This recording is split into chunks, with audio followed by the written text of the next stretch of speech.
tarde, pessoal. Sejam bem-vindos. Me chamo Judileide. Estou aqui para mais uma apresentação de aula do projeto Promova, o projeto municipal de valorização da aprendizagem. E estarei com vocês durante algumas aulas na disciplina de Ciências. Então, sejam todos bem-vindos. Nesta aula, trabalharemos a habilidade de investigar as mudanças de estado físico da matéria e explicar essas transformações com base no modelo de constituição submicroscópica. E ao final dessa aula, vocês deverão ser capazes de utilizar modelos para descrever a estrutura da matéria e explicar as mudanças de estado físico. Reconhecer as contribuições dos modelos atômicos de Dalton, Thomson, Rutherford e Bohr para o estudo da estrutura atômica. Justificar transformações de estado com base na estrutura atômica e molecular da matéria e elaborar procedimentos de investigação para analisar as transformações físicas, ou seja, as mudanças de estado da matéria. Mas vocês podem estar se perguntando, o que é matéria? Que propriedades a matéria possui? Será que qualquer material pode ser utilizado para qualquer fim? Por que eu preciso conhecer sobre a matéria para compreender essas transformações?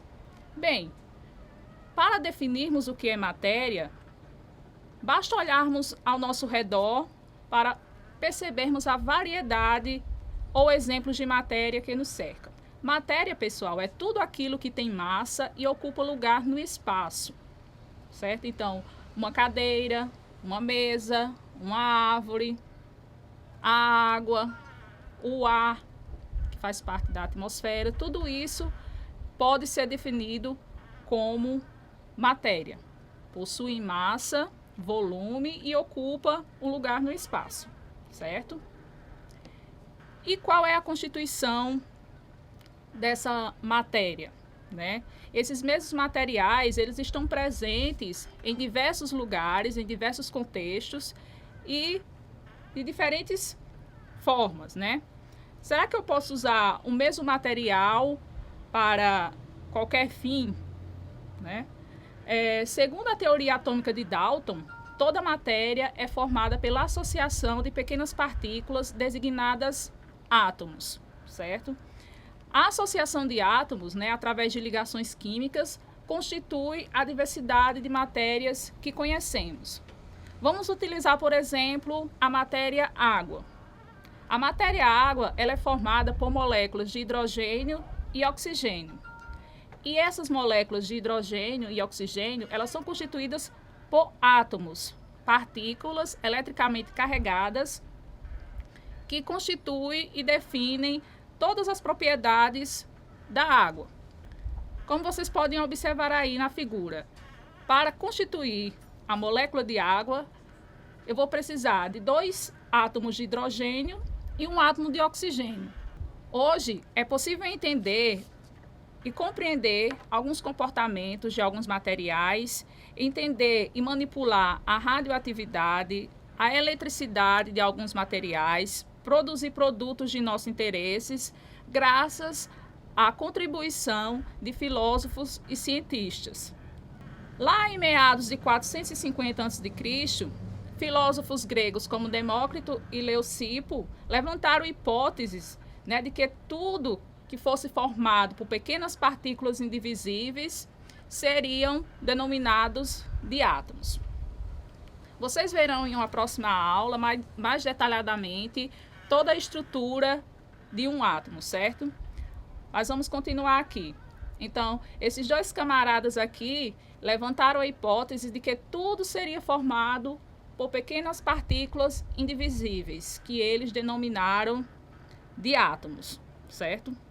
A partir desse conhecimento, novos cientistas vieram lançar suas ideias, suas hipóteses, do que seria o átomo, de que seria formada a matéria. Mas para que chegássemos à ideia atual, de estrutura atômica, cientistas, filósofos, levantaram algumas hipóteses que na época não podiam ser comprovadas sobre a constituição da matéria. Então, eles se utilizavam das ideias que iam surgindo por químicos, cientistas, e através dessas ideias que já existiam, levantavam hipóteses e constituíam novos conhecimentos. Então, vários modelos foram desenvolvidos para descrever um átomo. O primeiro deles foi o modelo de Dalton, certo? Químico inglês John Dalton, né? Ele propôs, resumidamente, que o átomo seria parecido com uma bola de bilhar, certo? Isso é esférico, maciço e indivisível, certo? Só lembrando que uma representação como essa, ela não corresponde à realidade, certo? Mas que serve para explicar corretamente o comportamento de um átomo na natureza, certo? Então, Dalton, ele determinou, né, que para ele o átomo seria parecido, claro, de acordo com seus estudos, parecido com uma bola de bilhar, esférico, maciço e indivisível. Logo em seguida, veio outro cientista estudioso, né, observou os estudos feitos por Dalton e modificou o modelo de Dalton, né, pois para ele o átomo não seria uma esfera maciça e nem indivisível. Então ele estabeleceu o seu modelo, né, o modelo de Thomson, né. Para ele, o átomo seria uma esfera de carga elétrica positiva, não maciça, incrustada de elétrons, né, que são partículas negativas, e de modo que sua carga total seria nula, né, seja nula. E esse modelo ficou conhecido, né, e comparado a um pudim de passas, certo? Então esse átomo ele teria um núcleo e seria incrustados de partículas negativas, né, que seriam as passas de um pudim.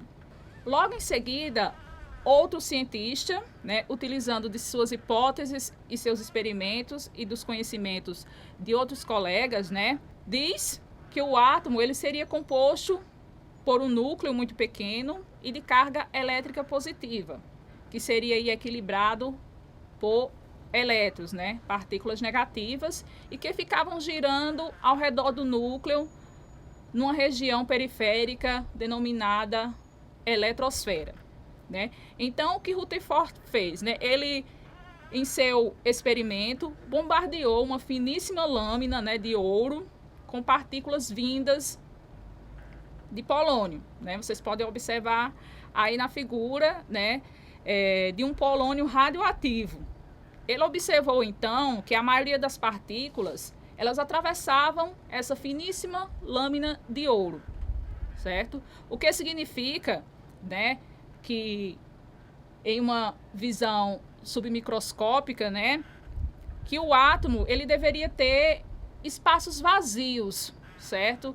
Não como havia determinado Thomson, né, que seria algo maciço, né, mas que existia espaços vazios e que o núcleo ele seria também positivo, pois as partículas alfa que atravessavam essas lâminas de ouro, né, também eram positivas e eram repelidas ao passar próximas ao núcleo. Então, o modelo de Rutherford ficou conhecido como sistema solar, certo? Porque seria semelhante ao sistema solar, pois teria um núcleo, certo? E ao redor uma região periférica denominada de eletrosfera, onde os elétrons circulavam ao redor desse núcleo. Mais à frente, né, analisando outros aspectos, né, Niels Bohr analisou aspectos eletromagnéticos dos elementos, né, e esses estudos permitiu adicionar algumas observações ao modelo de Rutherford, né, o que ficou conhecido aí pelo modelo Rutherford e Bohr, por haver contribuições desses dois cientistas. Então, segundo esse novo modelo, só é permitido ao elétron ocupar níveis energéticos, nos quais eles se apresentam com valores de energia múltiplos e inteiros de um fóton, certo? Então, já nesse modelo de Rutherford, né, o átomo ele estaria não numa estrutura comparada ao sistema solar, mas as camadas desse átomo seriam em níveis, certo? Divididas em níveis, onde esses elétrons, né, de cargas negativas, ao perder ou ganhar energia, subia um nível ou descia um nível dessa camada. Nós temos aqui, por exemplo, né, os átomos de sódio, né, representação do átomo de sódio, né, com seu núcleo, né, composto aí por 11, sua camada eletrônica, sua massa atômica, e os seus níveis de energia. Nós temos, por exemplo, também a estrutura, né, atômica do cloro, com a presença dos seus prótons, elétrons e nêutrons, todos distribuídos em seus níveis de energia. E temos o exemplo do cálcio. A matéria, ela ainda pode se manifestar de duas maneiras, tanto como substância quanto como uma mistura. A substância, né, pura, é o conjunto de apenas uma espécie química, ou seja, ela não está misturada com outras, e por isso sua composição e suas propriedades são fixas, certo? Dentro dessa classificação de substância, nós vamos ter aí as substâncias simples, né, que é formada apenas por um elemento químico. E, por exemplo, podemos citar o gás hélio, que é formado apenas pelo elemento químico hélio. E podemos citar também o gás oxigênio, né, que é formado aí por apenas moléculas de oxigênio. Ou seja, são substâncias puras, né, que apresentam aí apenas uma composição ou uma espécie química. E nós temos também um tipo de substância pura composta, certo? Essa substância pura composta, ela é constituída por pelo menos dois elementos que se unem através de uma ligação química, né? Um exemplo clássico, né, é a água, né, o elemento químico água, que é reconhecida por suas características e suas propriedades específicas desse material, né, que nos ajudam a identificar. Então, a água ela é formada por dois elementos químicos, né, o hidrogênio e o oxigênio, que se unem em uma ligação química. E, por ser uma substância pura, ela apresenta aí propriedades físicas e que é fácil de identificá-la, né, como incolor, a água não tem cor, não possui sabor, é inodora, ela possui um ponto de fusão, né, de 0 graus Celsius, né, de ebulição a 100 graus Celsius. Então, são essas características que fazem uma substância ser classificada como pura, certo? Apresentar propriedades fixas e específicas. Já a mistura, ela corresponde à junção de duas ou mais substâncias puras, que são chamadas aí de componentes, certo? Ao contrário das substâncias puras, suas propriedades não são fixas, pois dependem aí da proporção dos componentes da mistura. Nós também temos dois tipos de mistura, as homogêneas e as heterogêneas.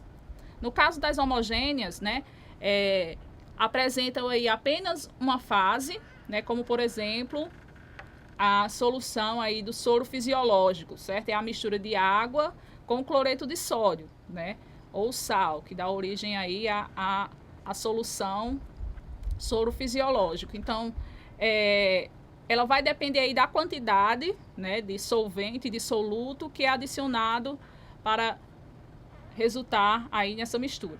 Então, ela não possui propriedades fixas, né, vai depender da quantidade que for adicionada a essa mistura. E no caso da mistura heterogênea, em que mais de uma fase pode ser vista, uma face pode ser vista, né, como a água e o óleo, certo? Em que as partículas de óleo se encontram suspensas no líquido.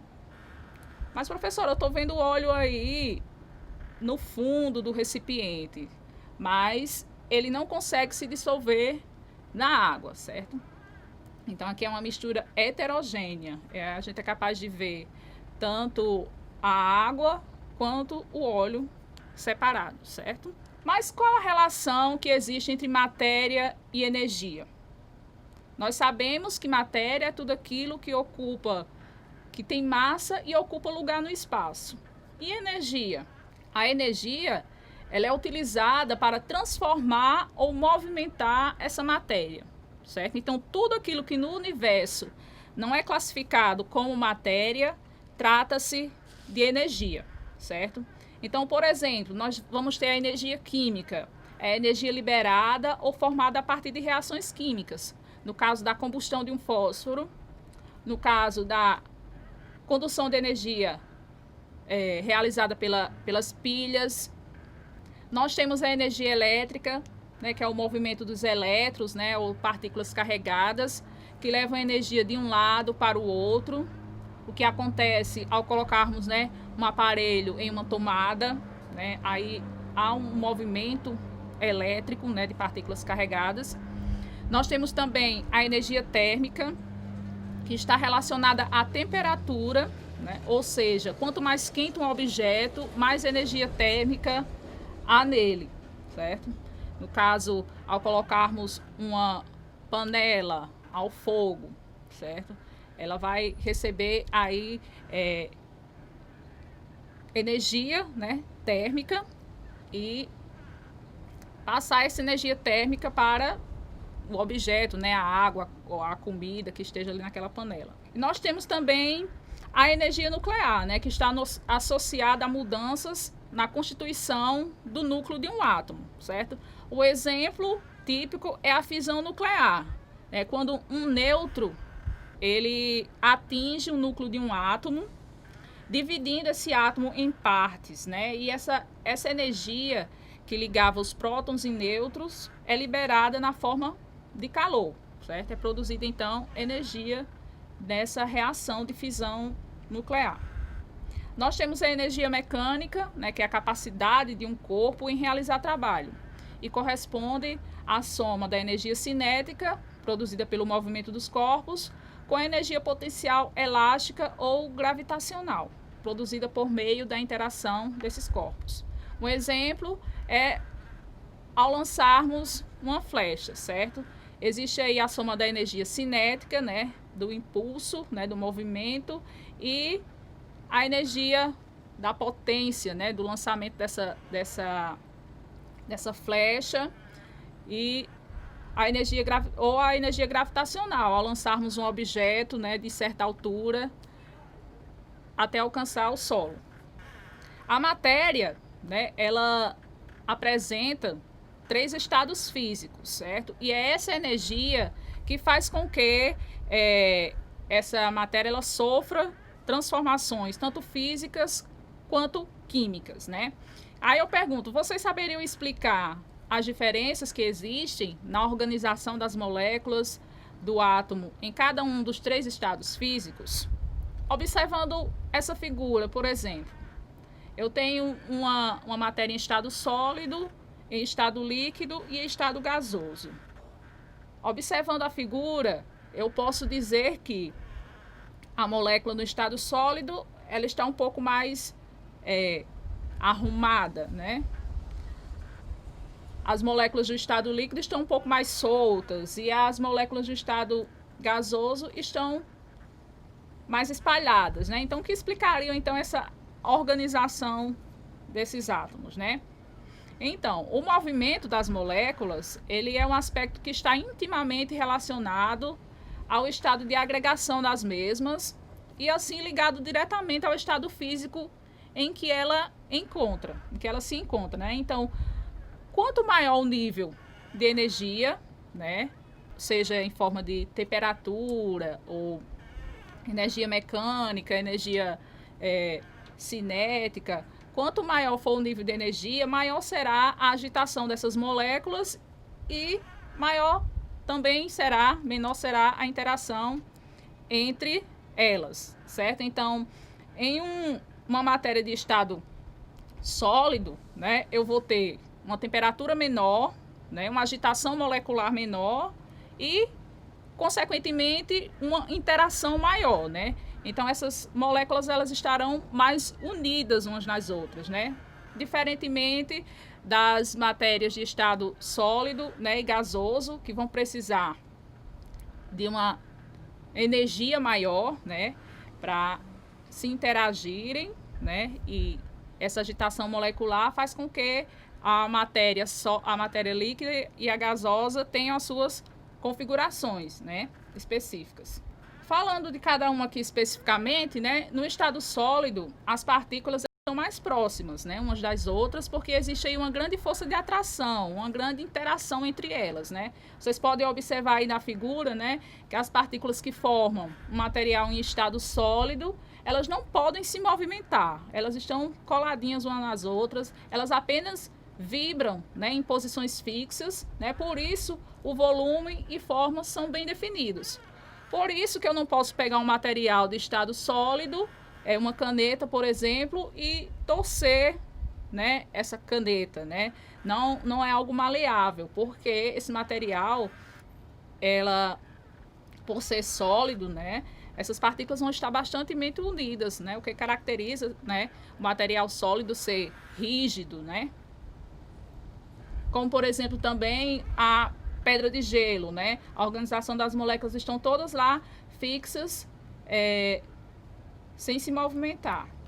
Já no estado líquido, as partículas se movimentam mais livremente, certo? Podendo aí deslizar umas sobre as outras, certo? Isso é o que caracteriza a fluidez, né, ao líquido e também um volume específico, certo? Mas esse volume ela vai variar de acordo com o recipiente, né, em que esse líquido esteja, certo? Então, vocês observam aí que as partículas do estado líquido, né, do material em estado líquido, elas são mais soltas, mais livres, né, podendo aí deslizar umas sobre as outras, como é o caso, né, da água. Já a matéria no estado gasoso, né, as partículas se movimentam ainda mais livremente, né, ficando até mais distantes uma das outras. Isso faz com que um gás, né, ele não tenha forma e volumes definidos, podendo tanto ser expandido como também ser comprimido. Então, esse fornecimento de energia, né, na forma de calor pode provocar mudanças de estado físico na matéria, né? Mas como? Como essa mudança pode ocorrer? Como é que eu posso ter o material sólido e transformá-lo em líquido ou em gasoso, né? Será que isso é possível? Então, existem alguns processos, né, de passagem de um estado para o outro, e isso dependendo do fornecimento de energia, certo? Então, por exemplo, no caso da fusão, a fusão ela ocorre, né, pela passagem do estado sólido para o estado líquido, né, por meio do aquecimento. Então, ao aquecermos ou colocarmos uma pedra de gelo à temperatura ambiente, né, ela vai receber esse calor, né, e vai sofrer um processo aí de fusão, né, passagem do estado sólido para o estado líquido. Alguns materiais possuem, né, um ponto de fusão específico, né? Então, no caso da água, seu ponto de fusão é de 0 graus Celsius. No caso do ferro, é 1535 graus Celsius. Então, enquanto não atingir esse ponto, a matéria ela permanece invariável, certo? Até que ela mude de estado.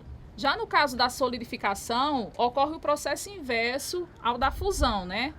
A água, né, no congelador, por exemplo, permanecerá no estado líquido até atingir 0 graus Celsius, né? Quando então ocorrerá a solidificação, né? E muda-se também a estrutura da matéria, né? No estado líquido, as partículas estão aí soltas, livres, e no estado sólido ela volta a se unirem. Já na vaporização, ocorre então a mudança do estado líquido para o estado gasoso, né, por meio do aquecimento da água, certo? Então, no processo de vaporização, ela pode ocorrer de duas formas, através da ebulição, né, quando o aquecimento é rápido e quando há a formação de bolhas no interior do líquido, né, ao colocarmos uma água, né, em uma panela ao fogo, e ocorre aquele processo de aquecimento rápido em que surgem, né, bolhas, né, no interior desse líquido. É um processo de ebulição, certo? A água está ali passando de um estado líquido para o estado gasoso, né? É uma agitação dessas partículas. Já na evaporação, que também é um tipo de vaporização, ela ocorre na superfície livre dos líquidos, de forma lenta e gradual e em qualquer temperatura, certo? E não há formação de bolhas. É o que acontece, por exemplo, no ciclo da água, né? Onde os oceanos, os rios acabam evaporando essa água para a atmosfera. Ocorre também no processo ao pendurarmos uma roupa para secar no varal, né? Ela seca através desse processo de evaporação. Outro processo de mudança de estado é chamado de calefação. É a passagem muito rápida, quase instantânea, né, do líquido para o estado gasoso. Também ocorre aí a formação de bolhas. É um exemplo de, ao termos uma chapa, né, de ferro e pingarmos água sobre ela, né? A gente ouve aquele barulhinho, né, tss, né, e a formação de uma bolha de água. Então é chamado de calefação. É a passagem muito rápida do estado líquido para o estado gasoso. Outro processo, né, que ocorre aí nas mudanças de estado é a sublimação. É a passagem do estado sólido para o estado gasoso por meio do aquecimento, certo? E vice-versa, mas sem que se passa pelo estado líquido. Então, essa matéria ela está no estado sólido e diretamente passa para o estado gasoso sem passar pelo estado líquido, né? O que acontece, por exemplo, com a naftalina e com o gelo seco, certo? Eles passam por esse processo aí de sublimação. Outro processo é também chamado de liquefação, né? Ou também condensação, é a transformação do estado gasoso para o estado líquido e ocorre isso decorrente do resfriamento. O que a gente observa ao tirar uma garrafa, né, da geladeira e colocarmos, né, ao ambiente, né, sob uma mesa, a gente consegue observar a formação, né, de bolhas de água, né? Então, aquele gelo, né, passando para o estado líquido. Isso também ocorre na transformação do vapor de água, né, em chuva, né, em nuvens de chuva. É chamado processo de condensação. Então, pessoal, por hoje é só. Espero que vocês tenham aproveitado bastante a aula. Aproveita e se inscreve também no canal do YouTube da SEMEC, assista todas as aulas, curte, certo? E até a próxima. Um grande abraço.